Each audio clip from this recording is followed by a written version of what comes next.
Hi, everyone. My name is AJ Wasserman, and I'm a product owner in the data insight space at Liberty Mutual Insurance. Welcome to episode 2 of Liberty's Tomorrow Talks. For those of you who don't know Liberty Mutual, we are a global Fortune 100 property and casualty insurer, and we help to provide our customers with protection from the unexpected for their vehicles, their businesses, and their homes. Today, almost all of our interaction with employees and customers is digital, from our websites to our applications to our call centers. As technology continues to rapidly evolve, our tech teams are constantly looking for ways to use technology to provide seamless experiences. With over 5,000 technology teammates driving the business and industry forward, today I'm joined with my peers to talk to you about DORA Metrics and how we're using this as one of the many ways that we're using technology to empower our engineers to provide that seamless customer experiences. With that, let's start with some introductions. Jenna, let's start with you. Thank you, AJ. Hi, I'm Jenna Daly. I am based out of Indianapolis, Indiana, and I am currently working as a senior Scrum Master, supporting portfolio management in our distribution technology space. With this, I get to support around 50 squads that are responsible for things such as libertymutual.com, as well as a number of systems used by our thousands of independent agents across the countries and the partners that we interact with to sell insurance globally. Hello, I'm Gabriel. I've been at Liberty about 15 years now. I'm based out of Boston, Massachusetts, as an engineering manager aligned to our personal lines tech space. I'm a former engineer, and I'm highly passionate about innovation, data-driven decision-making, tech metrics, and cloud architecture. Hi, I'm Justin Robeson. I've been with Liberty for probably almost 15 years, same as Gabe. I am in Portsmouth, New Hampshire. I am a solutions architect in our cybersecurity space, heavy focus on zero trust strategies. But beyond that, I am a software engineer at heart with also very passionate about software quality and using data to help us drive our decisions. Hey everyone, my name is Dave Biller, also a software engineer at heart, but I'm an architect today representing Liberty Mutual's Architecture, Cloud, and Engineering Enablement org. I spend a lot of my time working closely with our global underwriting and policy platform group. I'm thrilled to be part of the panel today because I love anything that relates to engineering excellence and practice, and DORA obviously plays a big role in that. Hi everyone, Scott O'Coin, Director of Engineering in the Global Risk Solutions area, which is part of our commercial property casualty area, as well as the surety and specialty underwriting and insurance spaces. Part of my role is to lead our Agile evolution, our Agile office with some Agile coaches in the way that we transform ourselves. Additionally, I've got some responsibilities around portfolio management, a portfolio management team, and our user experience team, which makes up a good group of people who are focused on research and design to improve the way that our users experience the many applications that we have out there in the wild. Thanks everyone for those introductions. I'm really excited for our conversation today. But before we dig in, Scott, could you give us some background on what DORA is for our listeners that may not know or may not be familiar with that? Yeah, sure. Thanks, AJ. So as you started off with, Liberty Mutual is a large organization. We're very widespread as far as the types of technology we have, the ages of the technology we have, the geography, very diverse workforce. And with that, it may seem like where you can veer off in many different directions, but we have a shared mission. And that shared mission is to make sure that we're satisfying our customers, supporting them through their hardest times, and really trying to become the most trusted and respected property and casualty insurer. That mission brings us all together in many different ways, but on the technology front, it means that we need to be excellent at delivering digital products and user experiences that are really best in class.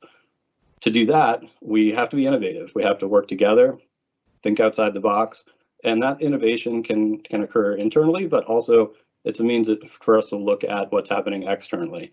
So thinking about external ways of operating, we can see tools like DORA and leverage those and learn from them. So DORA is the DevOps Research and Assessment Group. It was founded back in about 2013 or so. And since then, they've been creating different state of DevOps reports annually, right up through 2021 with, I think, just one missed year.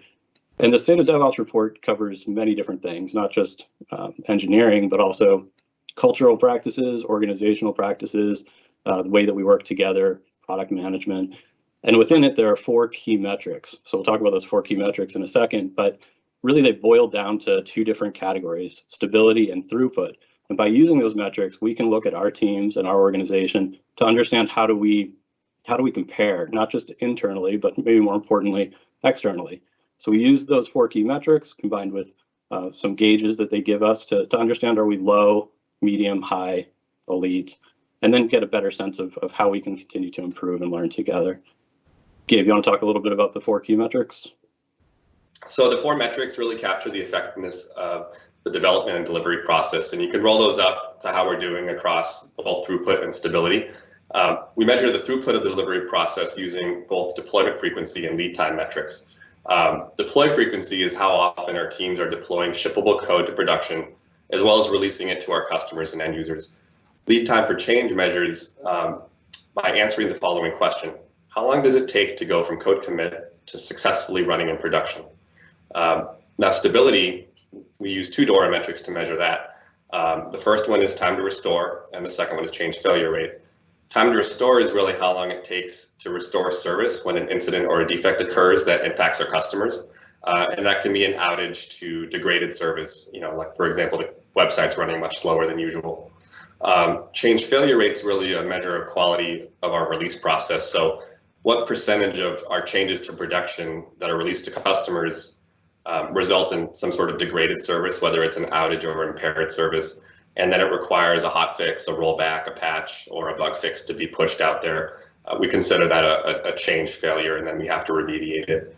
So those are really just a high-level summary of the 4 DORA metrics. Jenna, did you want to chime in on, perhaps the importance of those? Yeah, that this is something that gets me really excited. So one thing I love about these 4, I'm kind of a data nerd, so I love that this was based on this meta-analysis that the DORA organization really spearheaded by Google, because obviously they have an interest in making sure that quality software development results in profits, results in revenue for the business, ultimately, better outcomes as a for-profit company. And, at Liberty, we are as well. And so what I love is that they looked at, I think it was hundreds of different data points, and did all of this statistical analysis to say which of these indicators actually correlates to better business results. And of all the factors they looked at, these were the 4 that they found statistically significant evidence that it really tied to business results. So there's lots of reasons to do lots of really good things, and we're going to talk about some examples that tie to these. But I love that it's not just, sometimes the technology, we get excited about the tech for tech, but here we can really talk to our business partners and say, no, this is grounded in evidence-based analysis, that working on these things, investing in these things, maybe slowing down a little bit to focus on these things, can help the company's bottom line at the end of the day. And I just think that's really cool that we have this analysis, and this research that we can base that on. Yeah, thanks, Jenna. Why don't we keep going with that? Dave, can you talk a little bit about why DORA is important to Liberty Mutual? Sure, I'd love to. So at Liberty Mutual, one thing that we're always really striving for is engineering excellence. And when you think about engineering excellence, it could probably feel a bit overwhelming, because there's what seems like an infinite number of ways that any team could focus their time on to help improve the quality of their products or their engineering practices. They might, for example, focus on things like the AWS well-architected framework to improve their product architecture. Or maybe they want to focus on unit testing to improve their ability to refactor code and confidently make changes. Or maybe they want to make the jump to building serverless solutions. And with the endless number of things that a team could focus on, DORA to me is a great place to start, because it will make the team better at deploying. And in fact, if you think about those DORA metrics, what they're really measuring is, are you delivering business value frequently? And are you doing it in a way that it doesn't break everyone's stuff, right? So if you are elite at DORA, you're probably already automatically inheriting some of those great behaviors we see in high-performing teams, like building small and having a small blast radius when things go wrong, having deployment infrastructure in place and deployment pipelines, with simple rollback strategies when things go not as planned. And with the expectations of our customers today, we need to be good at deploying. That's non-negotiable, and DORA really helps with that. So that's really why it's important to me. But I'd I'd also like to ask my fellow architect, Justin, about what he's seeing with DORA and why it's important to him and his teams. And I would love to answer you, Dave. So to me, I think when I think about DORA, right, it's an industry standard, right? It's a standard that was, as Scott talked about, developed a lot in part by Google. Some really, big data nerds went after this and got, gathered the data. I mean, they surveyed, hundreds and thousands of companies. They pulled together all this data that said, regardless of the industry you're in, regardless of the technology you're working on, regardless of your agile methodology or lack thereof, you can apply these metrics and these practices, and you can use the metrics to gauge yourself and apply certain practices to improve them and improve your overall delivery performance.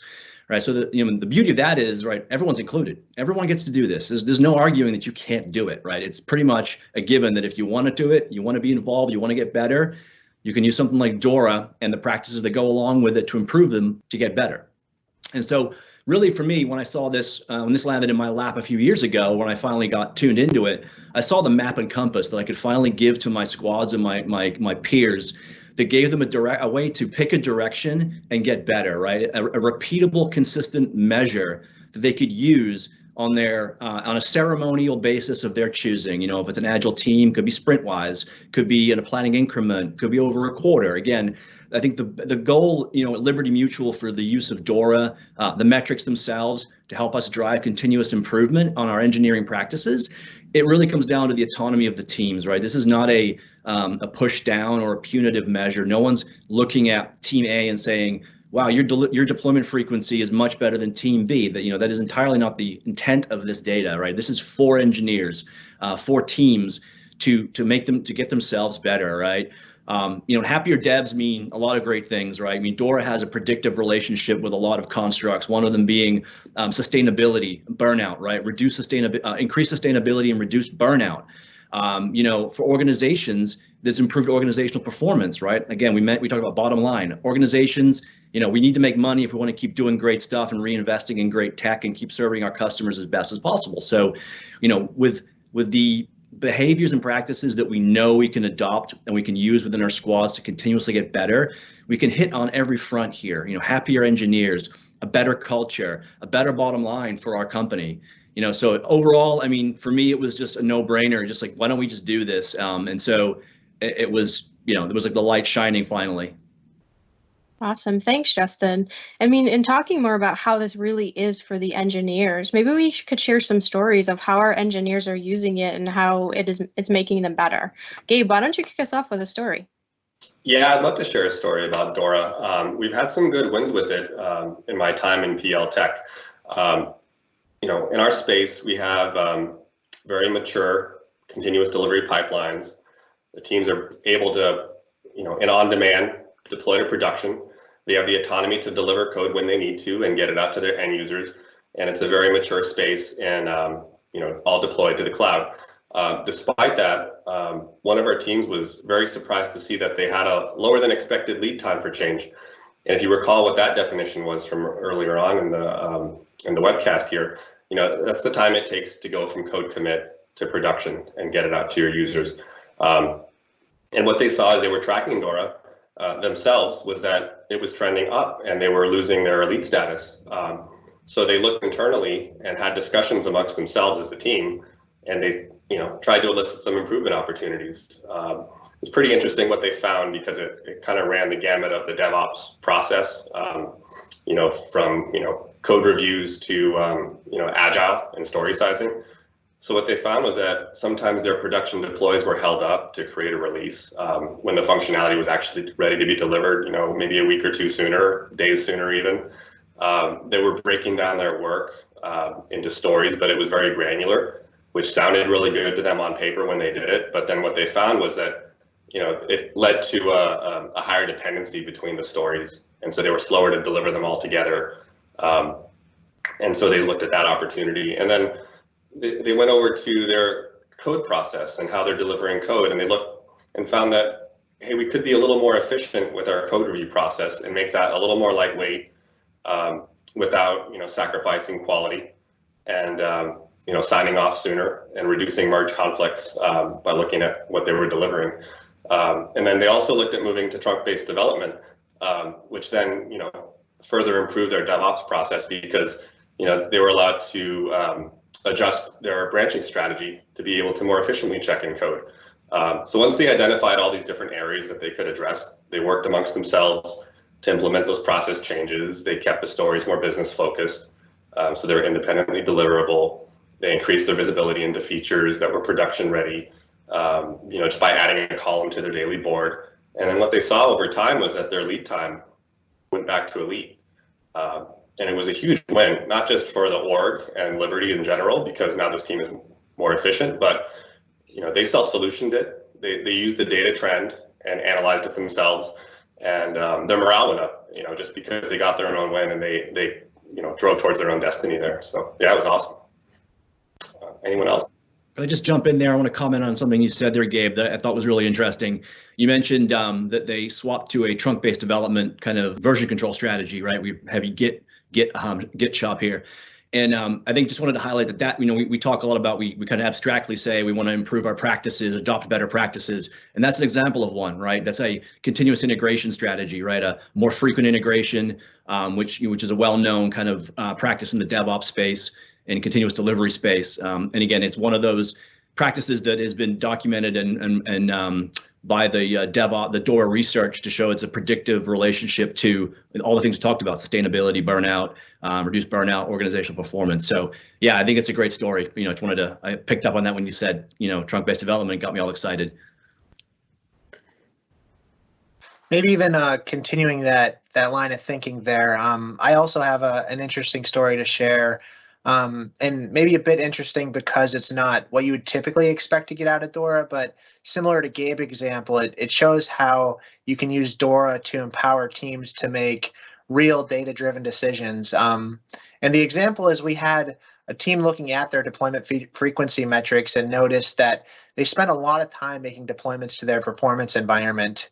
And at the time, that wasn't an environment that was routinely used. So that started this snowball of conversations that led us to question the value of that environment and ultimately led us to decommissioning it. So I think it's surprising how some of these conversations evolve and take shape and lead you down a path that you didn't necessarily expect, but still provide a ton of value. And in this case, that value came in the form of less infrastructure for us to maintain, less time troubleshooting issues in environments that aren't even used, less money spent on servers and runtimes that aren't even needed, all of which give teams time and capacity back to focus on building differentiating capabilities that set us apart.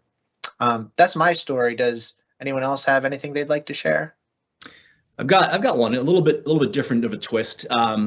So there's a situation in our personal line space, or auto and property kind of main area of insurance. We had a largish team, agile team, that noticed that their lead time was kind of slipping, sprint over sprint lead time, their ability to go from, as Gabe described, code commit to running in the hands of the customer, to code product in the hands of the customer was sliding, and they were going down in a direction they weren't happy with. And the team grouped up with the Scrum Master and the aligned manager of the team, and they did a self-organized, reflection on and a troubleshooting session. And the ultimate outcome was that they realized that the team was one, it was too large for an agile team. Communication channels, Agile 101, communication channels were a little bit too broad, or too many communication channels. And two, the focus of the team was split up. There was 3 core focuses that was really kind of context switching what the team was working on. Even though the product backlog was very solid, it was just still a lot of churn for the team to keep jumping back and forth. The end result was the team was broken up into 3 teams, right, with a specific focus. Smaller group size, right? So communication got a lot easier, and net and at the end of the day, their lead time went back up to a much happier position. They were much happier overall with their status on their lead time. And again, overall, I think similar to Gabe, the morale went up on the team. So a slightly different story. It was more of a team, structure change driven by a metric. But I think, again, to Dave's point, there's no end to what you can optimize if you're looking at the data and if you allow your teams to solve the problem. That's so true, Justin. And what's really interesting to me is we have an example in my area with one of our squads, the Super Cats, and similarly they were looking at the lead time metric and noticed, hey, this is way longer than we want to be. We think we can do something about this. They dug into their internal process within the team and took kind of said, hey, we're gonna make this the focus of our retros, this planning increment. What's interesting is their outcome was to actually implement more test-driven design practices. So they noticed it was really a lot of the time was being taken with handoffs between the testing group that had to do a lot of the end-to-end with some of the integrations that had some more kind of legacy systems that relied on batch and different things like that. They ultimately moved all the way to writing tests before they write a line of code. And obviously we know TDD is incredibly, that's a best practice. That is a great way to write really quality software. But until they saw the tie to this metric and how that sort of change could really just move the needle significantly, it hadn't really implementing those changes, they hadn't really seen kind of the what's in it for me of it. And then seeing that drove, this other best practice. So it's so interesting how just one metric, the lead time that number of us have brought up, has brought about many different changes across our squads, to better their engineering practices and, really move the teams forward in their, technical journeys and seeking that continuous improvement spirit that we all are about. That's awesome. Thanks everyone for sharing your stories, because I think that really helps make it real. And the common theme I heard throughout everybody's stories was really that empowerment of the teams to use that data to tell the story, to make changes for their team, which ultimately leads to happy developers. And we like happy developers. It leads to really great things. So thanks everyone for those stories. So Liberty Mutual has been doing DORA for years. Could we share some of our recommendations for folks that are looking to implement DORA at scale? Dave, maybe you can kick us off there. Sure. So from my experience, sometimes when you're working in a big enterprise like Liberty Mutual, it can be difficult to get everyone to buy into the importance of something.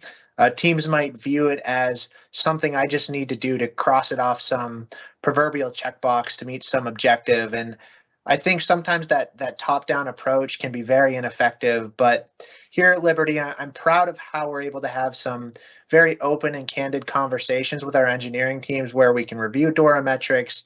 And there's this mutual understanding that it's all in the interest of continuous improvement of our craft, which is delivering those high quality software products that delight our customers. So I think having that grassroots drive for something like DORA at the team level, where everyone can see the value and teams want to utilize it to improve, I think that'll jumpstart implementing DORA faster than anything else. And it's also, uniquely enough, how the culture at Liberty Mutual, working at Liberty Mutual in technology, is a very enjoyable experience. So do others have learnings that they'd like to share about implementing DORA at scale? I do. Thanks, Dave. Yeah, I hardly agree with everything you said, David, 100%. I think for me, one of my learnings was that, initiating a program, that involves bringing, large amounts of disparate data together to provide something like the DORA metrics to our to everybody within Liberty Mutual who wants access to them. It's a large effort, right? And so when we took on this initiative like you said, we started small and folks were doing it, pencil and paper tabletop exercises for a long time.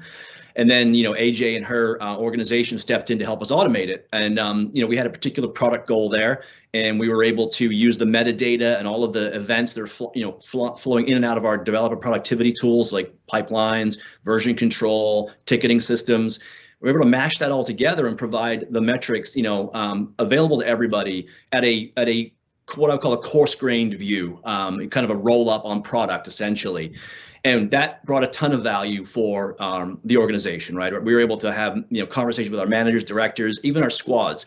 I think what we're starting to see now is that that we're getting demands for other views of the data, right? So different slices of the data, more granular, more team oriented. So I guess the lesson learned, it's not really a lesson learned. It's we started small. We grew into it with a product goal in mind. That product goal has met the definition and the goals we wanted.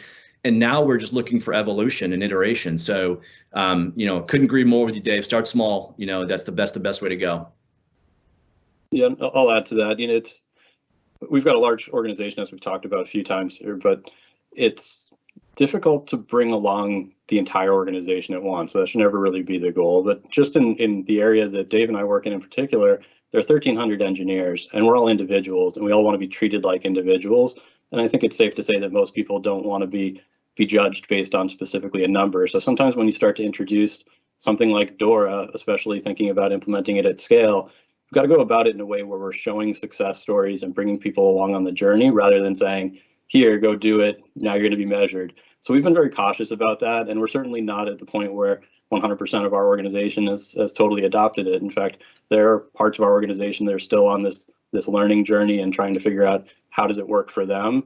And back to a point that Dave made, I think is an excellent one. It's how do we make sure they understand that this is beneficial to them? Because nobody wants to sit there and wait 2 days for a deployment to happen. So the better we get at things like DevOps and leveraging DORA metrics, the better we are at our employee happiness, as AJ mentioned before. But really just being able to get things done and help our customers and keep our innovative thought processes moving without feeling like we're just stumbling over ourselves through some slow deployment process. Yeah, no, everything makes total sense. And, as Justin mentioned, my discovery team was critical in helping get some of that data automation. But I would just recommend that, that folks just keep in mind this is a journey, right? So make incremental improvements, just start, right? Just start, even if you have to manually calculate metrics, and just make incremental improvements. So just recognize it's a journey for sure. All right, so now maybe we can talk a little bit about like how is Liberty leadership accepting of DORA and how are they using it? Yeah, so it's definitely been, kind of as our journey has matured, this, I know for a lot of squads in my area, this is kind of being baked into just the ceremonies. Most of our teams are Scrum. They have the planning increments every quarter. They have retrospectives on their sprint cadence every 2 to 3 weeks. And this is just kind of regularly something that the Scrum Masters, have up on the board and talk about, how are we trending and those sorts of things. It's also been awesome to really be able to bring the POs along in that journey again, because this is tied to business outcomes and those sorts of things. It's not just this technical thing that only the engineers have to worry about. And so I think that that's been a really great way that we've been able to partner with our product owners to, kind of have this be like a shared sense of ownership. And as Scott can tell us, I think there's also been a lot of visibility and support from our technical leadership as well on this. Yeah, thanks, Jenna. It's exactly true. And I think about past organizations I've been at. In fact, the one that I was at before I joined Liberty Mutual, and there was a conversation around measurement. It was actually before DORA was adopted there, but it was a conversation about how do we gauge how teams are being effective. And I said something really quickly, like, having a 3-day cycle time is a good way for us to at least be thinking about some delivery. Well, that was taken verbatim and really brought to the entire organization as a target, all with good intention, but it didn't feel exactly right to the individual engineers and teams because they had a lot of complexities, a lot of things that they needed to deal with. So having more information around that was going to be necessary. And that's an example of an area where leadership was saying, go do this, hit this target. We're fortunate to have an organization that hasn't taken that tact. Instead, this is very much a learning process that's happening more grassroots, and it's more encouraged by peers and peers learning from each other, as a few folks have brought up today. That said, it doesn't mean that leaders aren't engaged in it. In fact, a little over a year ago, we were doing our year-end technology readout to the global CIO, James McLennan, and myself and one of the senior leader CIOs shared some information on DevOps and on DORA metrics specifically. And part of the story we were telling was when we looked at 800 applications, we saw a 300% increase in deployment frequency that year because of our focus on DevOps. That 300% deployment frequency came with only a 0.5% increase in change failure rate, meaning we are delivering a lot more, we're getting things out there so we can test and learn from it quicker, and we're doing it without breaking stuff significantly more frequently. So that was a great story, and it had the buy-in from not just that global CIO, but all of the other leaders. They love to see that. but they also love to see that we're empowered to discover those things on our own without being told this is exactly the target, now go hit it. Yeah, that's awesome. And to get that kind of support and to get those results too, right? It kind of speaks for itself. So before we wrap up our conversation today, I want to open it up to the panel for any final thoughts for our listeners.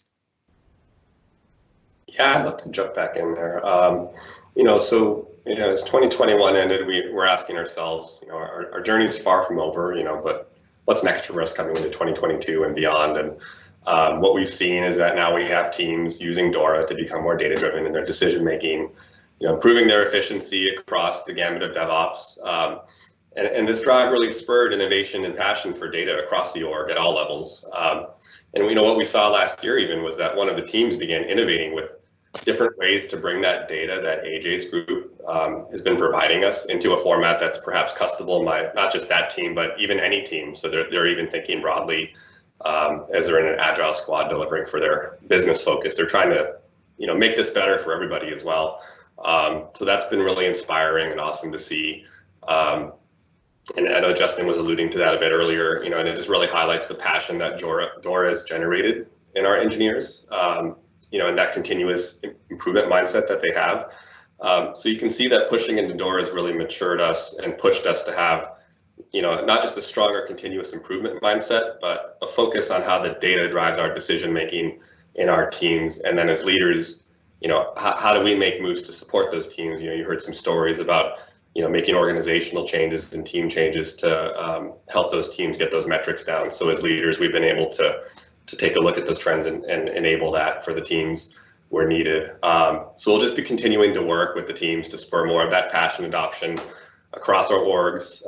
We'll be recruiting some data-driven champions at the grassroots level and the leadership level to help drive that forward. And then we'll just keep benefiting not just our engineers, but our customers as well, because this in the end impacts our customers and just makes the experience much better for them.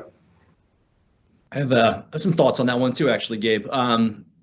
Really, I would say, closing out, if you're listening to this webcast and you say, hey, this DORA thing sounds interesting, where do I start? I would highly recommend the Accelerate book. It breaks down the what, the why, the how, and it explains it in an awesome way. It also talks a lot about the actual engineering practices. We didn't talk a lot about some of the specific practices. I know we talked about continuous integration, trunk-based development, TDD a bit. There's a lot more. There's actually 20 or more in engineering practices, not including product management practices, security practices. In DevOps 2021, they just released the State of DevOps 2021. They added security and documentation as key practices now, right? They're predicting organizational performance, again, engineering happiness, better cultures. So again, I would highly recommend reading the book if you want to get involved or understand. It's an easy read. It's a fun read. Then from there, read the reports. Read the latest report that Google put it out earlier, late last year. It's a really good place to start. Also, and fun, and just really bring it back to, if you're an engineer, this is about your craft. This is about how you become the best you at what you do, the best you at what you do for your team. If you're not an engineer, if you're management or product owner, scrum master, or some other role supporting an agile or non-agile team, get involved also. Your role in supporting this, like I said, product owners, this is about product delivery also. So, understanding how your product, your product choices, lean versus not lean, or whatever it might be, also impacts the overall metrics and the delivery performance and the organizational success. So again, this is for you, it's for all of us, and so we should take advantage of it. Great point, Justin. We all love happy engineers, especially engineers. But if I were to offer up one piece of advice, I think it would just be very simply to, and this was hit on a few other times, but start small. When you're taking on anything new, sometimes it can get overwhelming, and that can lead to people just throwing their arms up and just giving up. So if you don't have all the great automation in place like we do, and you're calculating things by hand like Justin's team started out, just know that there's real value to be gained by looking at these metrics if you take them seriously. It'll make you a better engineer. It will help your team improve. It'll help you achieve more and better business outcomes. So start small. That would be my advice. Yeah, and just to add on to that, Dave, helping on all of those fronts and helping out with our experiences in general, right? Like the not to say that DORA can solve all of our problems. We're not trying to pitch that at all here, but it helps in sense of helping our employee experience, like I mentioned before, the developer experience. And that's something we're really passionate about within our organization, is how do we make sure that we're really excelling in those areas, employee and developer experience, but also as we're getting better and better with DevOps and with gauging ourselves on metrics like these four, we're better positioned to be able to improve our user experience, our customer experience, because we can test and learn faster. We can get things out there faster. So I think in general, the learnings that our organization have gone through so far have been excellent, and they've supported us on many fronts of our journey. We still have a long ways that we can go to do better with it, but it's exciting to see how much across this organization we've been able to embrace DORA and leverage it to our advantage. Great. I want to thank everyone on the panel today for your time. I really did enjoy our conversation today, and I'm looking forward to continuing our partnership to champion DORA across Liberty Mutual. Thanks, everyone. Thank you. Thanks, AJ. Thank you, AJ. Thank you.